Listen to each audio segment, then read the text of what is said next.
Morning everybody, how are you all doing? So we've got lots to talk about this morning. So it was the first day back of the Starmer regime this week. The Parliament has returned from its summer recess, its summer holidays, and the first thing the Starmer regime does is double down, if not double down, but let's just say they absolutely triple down on their position.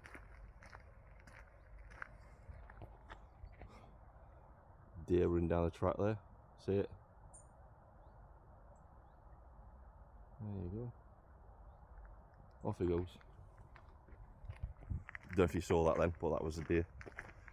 So yeah, the Starmer regime doesn't just double down on its position. Now it's, in fact, you could even say it's quadrupled down on its position regarding the country.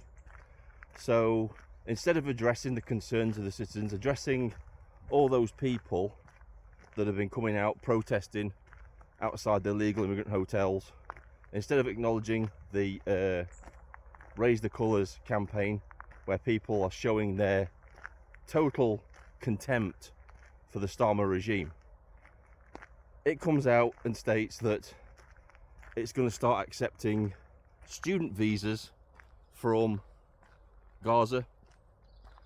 It states that it's going to allow refugees, illegal immigrants, to work. So basically ignoring all the concerns that the people of this country actually have. They've got no concerns. They don't care about the people of this country. It doesn't matter what anybody says. This is a mixture of pure incompetence and deliberate management decline of this country. That's what it is. Carl Benjamin's correct. He put out a tweet yesterday saying that the establishment can see that we're rejecting their type of governance. We're rejecting them across the board. We want nothing to do with wokeness, identity politics, or any of that shit. So what they're doing is they're replacing the voters. They're replacing the electorate with an electorate which they think will always vote for them, because they've got this insane idea that so long as they give these people free shit, they will always vote for them. Now, we've started to see a change in this country. That might have been true for a certain time, but the people they're importing have their own agenda that doesn't go along with that of the government. Their agenda is to take over this country. And so what are these people doing that they've imported en masse to this country? What are they doing now? Well, they've started to form their own political parties.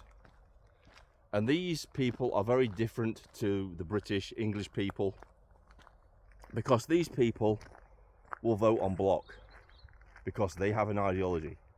They have Islam. So they are devout Muslims. They go to mosques, and their spiritual leaders tell them how to vote. So we have block voting. This is why we've had the steady takeover of certain councils and certain towns and cities all throughout the country, because these people realise there's power in numbers. They block vote, and so they get massive majorities, which is what you need in a first past the post system. You need big majorities. And so now what we're left with is what we're currently facing. The Labour Party thinks that in the next general election all these people are going to vote for them, and the reality is very, very different. We're starting to see independent Muslim parties getting elected to Parliament, independent Muslim MPs within the Labour Party now raising concerns about Pakistan and other Muslim countries instead of raising concerns for their own constituents in this country. We are on very, very dangerous ground because of our political class. That's the part and parcel of everything. And to top it all off, we've also had rumours that Keir Starmer may be resigning. Now, we've had this for months, but the person that is going to replace him is somebody called Angela Rayner. For anybody outside, any international viewers of this video, Angela Rayner. Now, she's batshit crazy. She's an absolute incompetent lunatic, as they all are, as the entire Labour Party is. You're looking at, it's not really a political party. It's a collective of activists of different causes that just come together under socialism, under communism. That's what it is. It's not even cohesive. And these people are always fighting among themselves for power and over their different ideologies. So it's not a coherent entity anyway. And these people have paved the way. We've had consecutive Labour and Tory governments, which we call the Uniparty because there's no difference between them. We call them the Uniparty. They've laid the foundation for what's happening right now. From 1997, the foundation has been laid for the destruction of this country. It's been planned out. This is all by design. This isn't incompetence, even though there is a level of incompetence within what they're doing. Because we have the most unqualified people in the country in positions of power where they shouldn't be. They simply shouldn't be there at all. We have no opposition. We've got no opposition party to hold these people to account. Basically, we've got one MP, which is Rupert Lowe in Parliament, that speaks for the entire country, and that's it. That is it. The other 649 MPs are purely in there for their own political gain, power, money, that sort of thing. They don't give a shit about the people of this country. And that is the stark, cold reality of the situation. Now, the Labour Party knows by now, I'm probably guessing, they know they're not going to get into power in 2029. They're doing their best to rig it, so they are. Keir Starmer is going to lower the voting age to 16. He's also considering allowing foreign nationals who don't even belong in this country, he's even considering giving them the vote because they're so desperate to get in at the next general election. They won't, and I think they know they won't, and that's why they're going scorched earth. They're going to go completely scorched earth on this country. Look at what they've done to the country in just 1 year. They've absolutely wrecked it. From 1997 till the present day, 2025, we've gone from being a first world high trust country to a third world low trust shithole. That's the stark reality of this country. And lots of people might not like that. They might not like that reality. But it's the truth. It's what's happened. Our streets, our towns, our cities are just not safe anymore. They're not safe. We have gangs of African thugs running around the streets with machetes in tribal warfare, in gang warfare, trying to kill each other. We have innocent people getting caught in the crossfire of these gang warfare, tribal grudge matches. Knife crimes higher than ever. Sexual assaults are through the roof. At one time, people used to look at Sweden as the rape capital of the world. Now it's this country. It's this country, thanks to consecutive uniparty governments. They've wrecked this country, absolutely wrecked it. In 4 years, this country will be unrecognisable. You won't recognise it. Our culture, our traditions, everything is under attack. We have an MP in Parliament, a Labour MP in Parliament called Clive Lewis.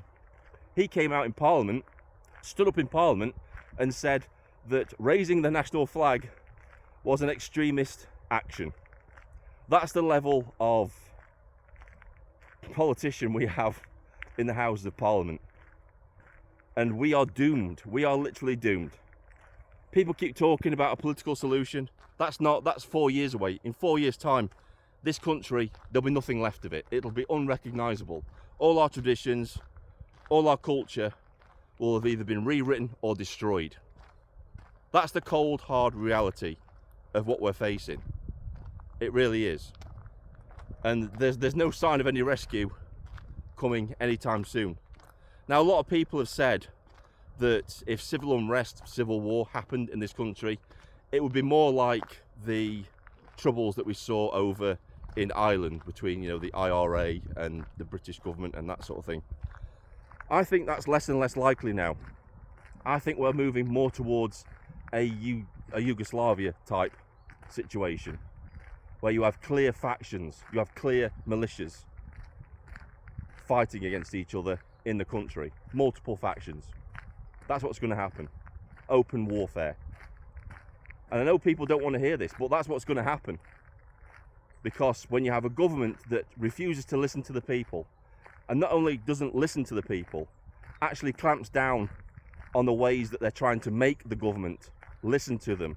They try to disperse protests with dispersal orders. They clamp down on free speech. They can't talk about it online to vent their anger. They can't do any of these things. So all this is doing in the background is building and building the pressure. Now, I used an analogy yesterday.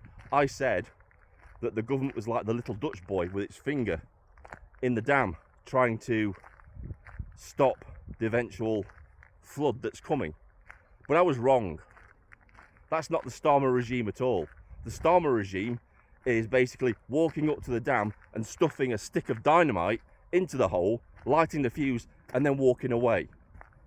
That's the Starmer regime right now. And let's talk a little bit about the police now. This is going to be a long video, I'm sorry guys, but I've got a lot to say.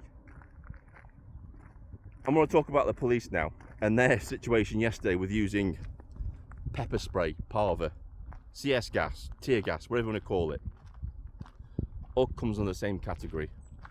So, these people, these police officers, discharged their CS gas in an enclosed area to a large crowd of people to try and target one particular person.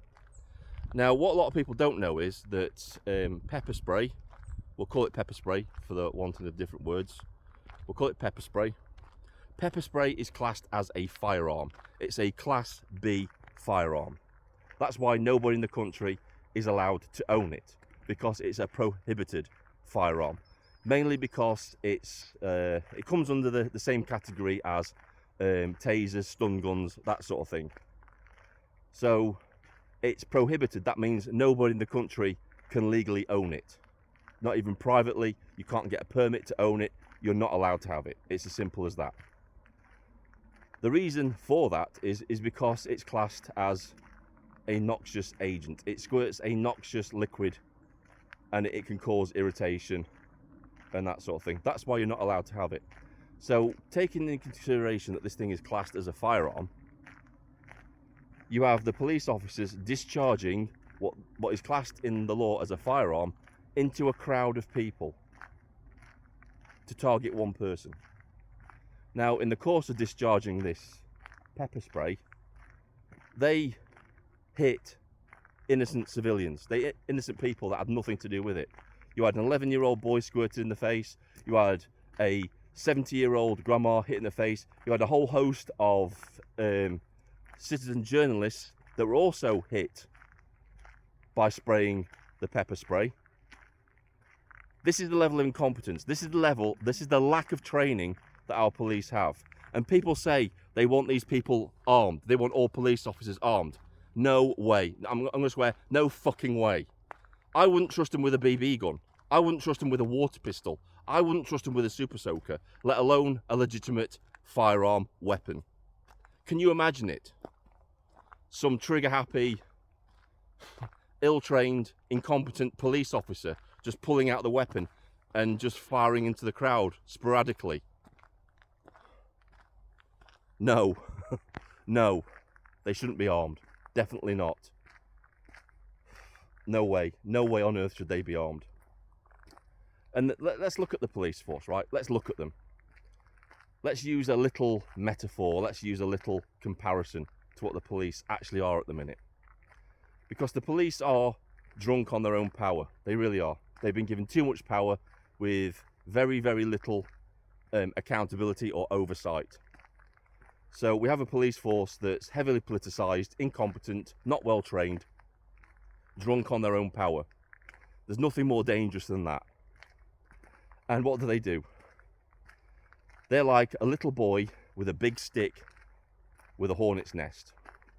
So at the minute, they keep hitting the hornet's nest every time. And every time they get away with it, they get more emboldened. Keep hitting that hornet's nest. And they're laughing, thinking, well, you know, I'm bigger than a hornet. I'm bigger than a hornet. I've got a bigger stick. If one comes out, then, you know, I'll just whack it. And it'll be no problem because I'm bigger than it. Over time, what the little boy doesn't realise is the hornet's nest is getting angrier and angrier and angrier.